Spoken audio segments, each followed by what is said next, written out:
మీడియాపై AP అసెంబ్లీలో చర్చ జరిగింది. వైసీపీ ప్రభుత్వంలో సోషల్ మీడియాతో వేధింపులకు గురి చేశారని టీడీపీ ఎమ్మెల్యే గౌతు శిరీష ఆవేదన వ్యక్తం చేశారు. కొన్ని మీడియా సంస్థలు తప్పుడు సమాచారంతో విష ప్రచారం చేస్తున్నాయని ఆరోపించారు. వైసీపీ ప్రభుత్వంలోని మనం ఎదుర్కొన్న అత్యంత హేయమైన సమస్య ఈ సోషల్ మీడియా అధ్యక్ష. వ్యక్తిగత దూషణలు అవహేళనలపై మనం ఎటువంటి చర్యలు తీసుకోలేకపోతున్నాం అధ్యక్ష. కానీ తప్పుడు ప్రచారాలు ముఖ్యంగా సాక్షి పత్రిక మరియు సాక్షి ఛానల్ అలాగే సాక్షి లాంటి మరికొన్ని పత్రికలు ఛానల్స్ ద్వారా ఈ తప్పుడు ప్రచారాన్ని ఆపవలసిన అవసరం మనకు ఎంతైనా ఉంది అధ్యక్ష. లేని వార్తలతో జరిగినవి జరిగినట్లు అసత్య ప్రచారాలతో మన ముందుకు వస్తున్నారు అధ్యక్ష. వాటిని వారి ఆధారాలతో రాయకపోతే ముఖ్యంగా ఈ గాలి వార్తలపై ముఖ్యంగా అదుపు ఉండాలి అధ్యక్ష. వారిపై కంప్లైంట్స్ ఇచ్చినా కూడా పోలీస్ స్టేషన్ లో రసీదు ఇస్తున్నాలో తప్పితే చట్టాలు లేనందున కనీసం వారిని పోలీస్ స్టేషన్ కూడా పిలిచి విచారించలేని పరిస్థితిలో ఉన్నాం అధ్యక్ష. ఈ రోజు ఈ విచ్చలవిడి అబద్ధాలతో ముందుకు వెళ్తున్నాం అధ్యక్ష. ఈ విచ్చ ప్రచారాలు సమాజంలో చాలా ఆందోళనలు కలిగిస్తున్నాయి అధ్యక్ష. ఈ రోజు చట్టాలు చేసే చట్ట సభల్లో మనం ఉన్నాం అధ్యక్ష. కనీసం కూటమి ప్రభుత్వంలోనైనా భవిష్యత్ తరాలని వీటి నుంచి కాపాడడానికి మనం వీటి మీద ఒక చట్టాలు తీసుకురావాల్సిందిగా కోరుకుంటున్నాను అధ్యక్ష. సోషల్ మీడియాను దుర్వినియోగం చేస్తున్నారని, వేధింపులు అసత్య ఆరోపణలకు సోషల్ మీడియాను వాడుకుంటున్నారని, ఇలాంటి వారిపై చర్యలు తీసుకోవాలని జనసేన ఎమ్మెల్యే బాలరాజు అన్నారు.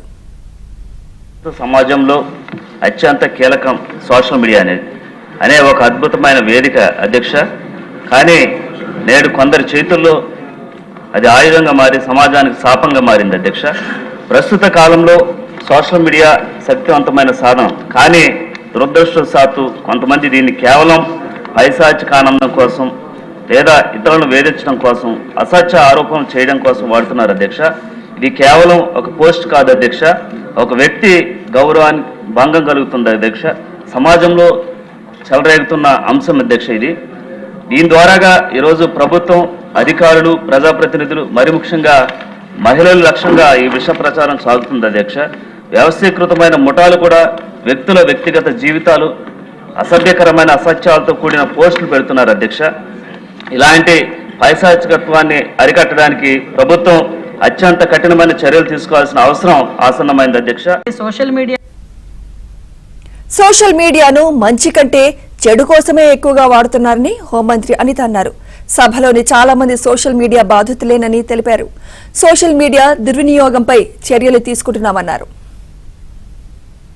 సోషల్ మీడియా అన్నది ఇంతకు ముందు ప్రచార మాధ్యమం కింద మంచికి ఉపయోగపడే పరిస్థితి కన్నా ఈరోజు సోషల్ మీడియా దుర్వినియోగం ఎక్కువైపోయిందని చెప్పడానికి చాలా ఉదాహరణలు, ముఖ్యంగా ఇక్కడున్న ప్రతి సభ్యులు కూడా సోషల్ మీడియా దుర్వినియోగానికి బాధితులే అధ్యక్ష.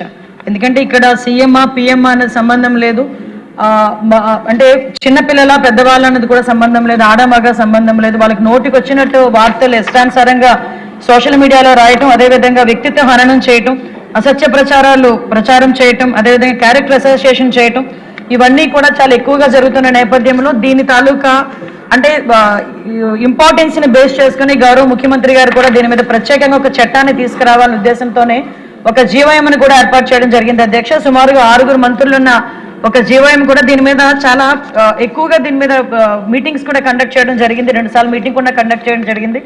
అది కండక్ట్ చేయడమే కాదు అధ్యక్ష, ఆ మీటింగ్ లో కూడా అధ్యక్ష ప్రత్యేకంగా మంత్రులు, అధికారులు అందరితో పాటు ఒక మంచి డిస్కషన్ కూడా జరుగుతుంది అధ్యక్ష. అంటే ఈ సోషల్ మీడియా మీద ఎలాగ మనం మరికట్టాలనే దాని మీద ఉన్న చట్టాలని ఇంకొంచెం స్ట్రెంథనింగ్ చేయడం ఒక ఎత్తు అయితే, ఈ చుట్టుపక్కల మనకి తమిళనాడు, కర్ణాటక, మిగతా రాష్ట్రాల్లో వీటి మీద ఎలాంటి చర్యలు ఉన్నాయి, అవే కాకుండా ఇప్పుడు ఆస్ట్రేలియా, మలేషియా, సింగపూర్, ఫ్రాన్స్ ఇలాంటి దేశాల్లో 16 సంవత్సరాల లోపు ఉన్న బాలబాలికలకు ఎవరైతే ఉన్నారో వాళ్ళందరికీ కూడా సోషల్ మీడియా బ్యాన్ చేసే పరిస్థితి కూడా కనిపించింది అధ్యక్ష. అక్కడ వాళ్ళు ఎలా చేశారో అదే సిస్టమ్ని కనుక మనం ఇక్కడ చేయగలిగితే మనం ఎంతవరకు చేయగలం, మన లా ఎంతవరకు మనకి సమర్థిస్తుంది అనే విషయాల మీద కూడా ప్రత్యేకంగా